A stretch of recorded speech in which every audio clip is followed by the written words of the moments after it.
Story hub کے معزز ناظرین و سامعین، السلام علیکم۔ عید کا دن تھا۔ مرد، عورتیں، بچے، جوان، بڑے چھوٹے سب اپنے اس دینی تہوار کی آمد پر خوش تھے۔ سب نے حسب مقدور عمدہ سے عمدہ کپڑے زیب تن کیے ہوئے تھے۔ سب ایک دوسرے کے گلے مل رہے تھے اور ایک دوسرے کو مبارکباد دے رہے تھے۔ اللہ کا ایک بندہ اس خوشی کے دن بھی مغموم نظر آ رہا تھا اور بڑا ہی متفکر تھا۔ حضرت سری سکتی رحمۃ اللہ علیہ فرماتے ہیں کہ میں نے دیکھا کہ عید کے دن بھی حضرت معروف کرخی کھجوریں چن رہے ہیں۔ میں نے وجہ پوچھی تو فرمایا، سامنے والا یتیم بچہ اداس ہے کہ تمام بچے نئے نئے لباس میں ملبوس ہیں اور اس کے پاس کپڑے تک نہیں۔ میں چاہتا ہوں کہ یہ یتیم بچہ بھی عید کی خوشیاں منائے، اس لیے میں یہ کھجوریں چن کر فروخت کرنا چاہتا ہوں تاکہ اس کے لیے کپڑا فراہم کر سکوں۔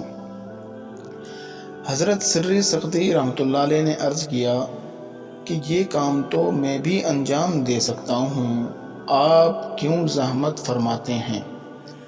چنانچہ میں بچے کو ہمراہ لے کر آیا اور اس کو نیا لباس پہنا دیا اور اس کے سلے میں جو نور مجھ کو عطا کیا گیا، اس سے میری حالت ہی بدل گئی۔ چھینکنے کے آداب کے بارے میں بھی کچھ عرض ہو کہ ایک محفل میں ایک شخص کو اوپر تلے زوردار قسم کی کئی چھینکیں آئیں اور آس پاس بیٹھے افراد کے منہ بن گئے۔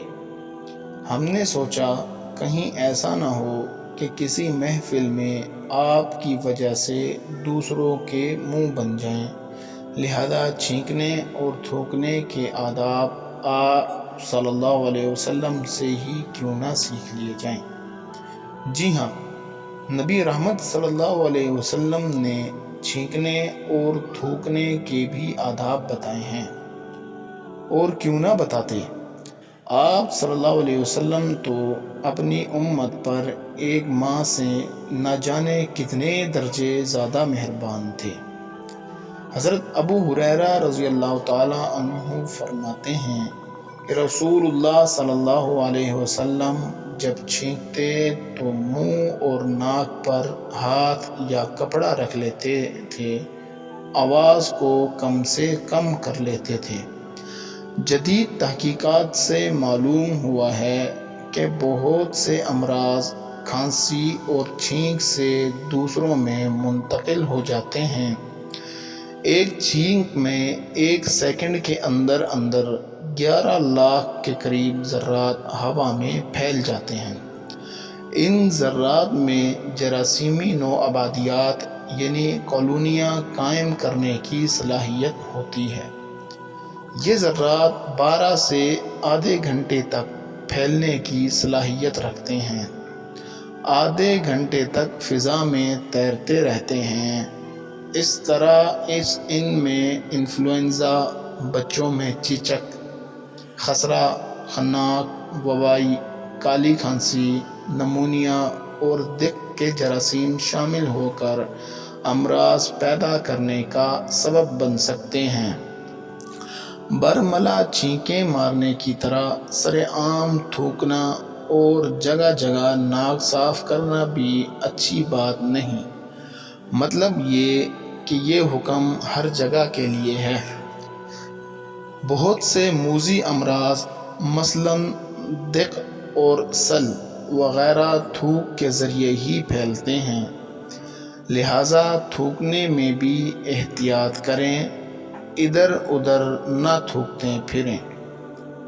ناظرین، اللہ رب العزت سے دعا ہے کہ وہ ہمیں ان آداب پر عمل کرنے کی توفیق نصیب فرمائے۔ ناظرین، یہ تھی ہماری آج کی کچھ کہانی اور ایک سبق آموز کچھ آداب اور واقعات۔ امید ہے کہ آپ حضرات کو پسند آئیں گے۔